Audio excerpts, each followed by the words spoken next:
ಕೈಕಾಲುಗಳು ಸ್ವಾಧೀನವಿಲ್ಲದಿದ್ರೂ ಯಾರ ಮುಂದೆಯೂ ಕೈ ಚಾಚದೆ ಸ್ವಾವಲಂಬಿಯಾಗಿ ಬದುಕಬೇಕು ಅನ್ನೋದು ಆ 54 ವರ್ಷದ ಮಂಜುನಾಥ್ ಅವರ ಕನಸು. ಸರ್ಕಾರವೇ ಕೊಟ್ಟ ಪುಟ್ಟ ಪೆಟ್ಟಿಗೆ ಅಂಗಡಿಯಲ್ಲಿ ಜೀವನ ಸಾಗಿಸುತ್ತಿದ್ದ ಈ ವಿಕಲಚೇತನಿಗೆ ಈಗ ಜಿಬಿಎ ಅಧಿಕಾರಿಗಳ ಕಾಟ ಶುರುವಾಗಿದೆ. ಮಾಮೂಲಿ ಹಣ ಕೊಡದಿದ್ದಕ್ಕೆ ಅಮಾನವೀಯವಾಗಿ ನಡೆದುಕೊಂಡ ಅಧಿಕಾರಿಗಳು ಅಂಗಡಿಯನ್ನೇ ತೆರವುಗೊಳಿಸಿ ಬೀದಿಗೆ ತಳ್ಳಿದ್ದಾರೆ. ಅಧಿಕಾರಿಗಳ ಈ ರಾಕ್ಷಸಿ ಪ್ರವೃತ್ತಿಯ ರಿಪೋರ್ಟ್ ಇಲ್ಲಿದೆ ನೋಡಿ. ಜಿಬಿಎ ಅಧಿಕಾರಿಗಳ ಅಮಾನವೀಯ ನಡಿಗೆ, ವಿಕಲಚೇತನ ಕುಟುಂಬ ಕಣ್ಣೀರು. ಅಂಗಡಿಯನ್ನ ತೆರವು ಮಾಡಿ ಅವಮಾನ, ನಿತ್ಯ ಕಿರುಕುಳ ಆರೋಪ. ಸರ್ಕಾರದ ಮುಖ್ಯ ಕಾರ್ಯದರ್ಶಿಗೆ ದೂರು, ಆದ್ರೂ ನಿಂತಿಲ್ಲ ಟಾರ್ಚರ್. ಒಮ್ಮೆ ಈ ದೃಶ್ಯವನ್ನ ನೋಡಿ. 2 ಕಾಲು 2 ಕೈಗಳು ಸ್ವಾಧೀನವಿಲ್ಲದಿದ್ದರೂ ಮಂಜುನಾಥ್ ಅವರ ಮುಖದಲ್ಲಿ ಬದುಕುವ ಛಲ ಎದ್ದು ಕಾಣುತ್ತಿದೆ. ಸರ್ಕಾರದ ಆಧಾರ ಯೋಜನೆಯಡಿ ಸಿಕ್ಕ ಪುಟ್ಟ ಪೆಟ್ಟಿಗೆ ಅಂಗಡಿಯೇ ಇವರ ಇಡೀ ಕುಟುಂಬದ ಅನ್ನದ ಬಟ್ಟಲು. ಸೇಂಟ್ ಜಾನ್ಸ್ ಆಸ್ಪತ್ರೆಯ ಮುಂಭಾಗ ವ್ಯಾಪಾರ ಮಾಡಿಕೊಂಡಿದ್ದ ಮಂಜುನಾಥ್ ಬೆಸ್ಕಾಂಗೆ ಹಣ ಕಟ್ಟಿ ವಿದ್ಯುತ್ ಸಂಪರ್ಕವನ್ನ ಪಡೆದಿದ್ದಾರೆ. ಆದ್ರೆ ಇವರ ಈ ಪುಟ್ಟ ಬಿಸ್ನೆಸ್ ಮೇಲೆ ಸ್ಥಳೀಯ ಜಿಬಿಎ ಅಧಿಕಾರಿಗಳ ಕಣ್ಣು ಬಿದ್ದಿದೆ.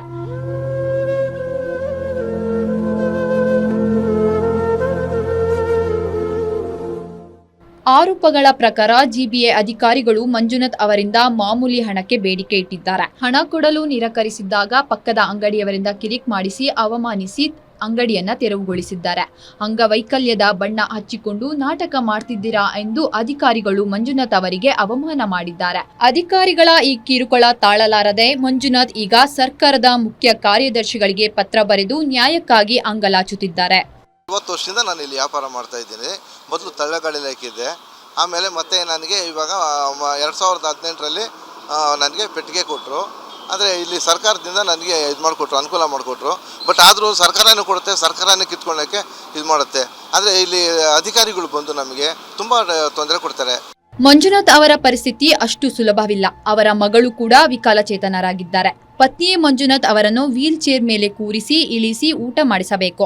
ಇಂತಹ ಕಷ್ಟದ ನಡುವೆಯೂ ಬೀಡ ಅಂಗಡಿ ಇಟ್ಟುಕೊಂಡು ಗೌರವದಿಂದ ಬದುಕುತ್ತಿದ್ದ ಕುಟುಂಬಕ್ಕೆ ಅಧಿಕಾರಿಗಳು ಕಂಟಕವಾಗಿದ್ದಾರೆ. ಸ್ಥಿರ ವ್ಯಾಪಾರಕ್ಕೆ ಅನುಮತಿ ಕೇಳಿ ವರ್ಷಗಟ್ಟಲೆ ಅಲೆದಾಡಿದರೂ ಜಿಬಿಎ ಕಚೇರಿಯಲ್ಲಿ ಯಾರೂ ಸ್ಪಂದಿಸುತ್ತಿಲ್ಲ ಎಂದು ಆಕ್ರೋಶ ಹೊರಹಾಕುತ್ತಿದ್ದಾರೆ.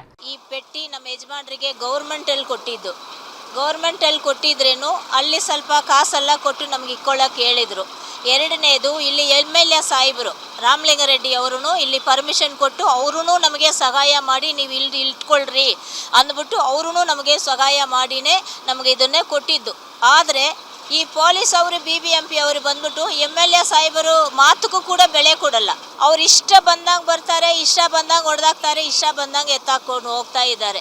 ಎಲ್ಲರೂ ಚೆನ್ನಾಗಿರುವವರಿಗೆ ಯಾವುದೇ ಪರ್ಮಿಷನ್ ಇಲ್ಲ, ಏನು ಇಲ್ಲ. ಅಲ್ಲಿ ಇಕ್ಕೊಟ್ಬಿಟ್ಟು ನಮಗೆ ಇಲ್ಲಿ ಇಕ್ಕೊಟ್ಟಿದ್ದಾರೆ. ನಮ್ಗೆ ಸುತ್ತವಾಗಲು ವ್ಯಾಪಾರನೂ ಇಲ್ಲ. ವ್ಯಾಪಾರ ಇಲ್ದಿದ್ದ ಹೋದ್ರೇನು ಸಮಾಧಾನವಾಗಿ ಬಿಟ್ರೇನು ಕೂಡ ಇದರಲ್ಲೇ ನಾವು ಹೆಂಗೋ ಸಿಗೋದನ್ನು ಇಟ್ಕೊಂಡು ನಾವು ಜೀವನ ಮಾಡ್ಕೊಳ್ತೀವಿ. ಅದಕ್ಕೂ ಬಿಡ್ತಾ ಇಲ್ಲ. ಇನ್ನು ವಿಕಲಚೇತನರ ಸಬಲೀಕರಣದ ಬಗ್ಗೆ ದೊಡ್ಡ ಭಾಷಣ ಮಾಡುವ ಸರ್ಕಾರ ತನ್ನದೇ ಅಧಿಕಾರಿಗಳು ಒಬ್ಬ ವಿಕಲಚೇತನನ ಬದುಕು ಕಿತ್ತುಕೊಳ್ಳುತ್ತಿರುವಾಗ ಸುಮ್ಮನಿರುವುದೇಕೆ? ಮಂಜುನಾಥ್ ಅವರ ಕುಟುಂಬಕ್ಕೆ ನ್ಯಾಯ ಸಿಗುತ್ತಾ ಅಥವಾ ಭ್ರಷ್ಟ ಅಧಿಕಾರಿಗಳ ಅಟ್ಟಹಾಸ ಮುಂದುವರಿಯುತ್ತಾ? ಕಾದು ನೋಡಬೇಕಿದೆ. Sangamesh Metri, guarantee news, Bengaluru.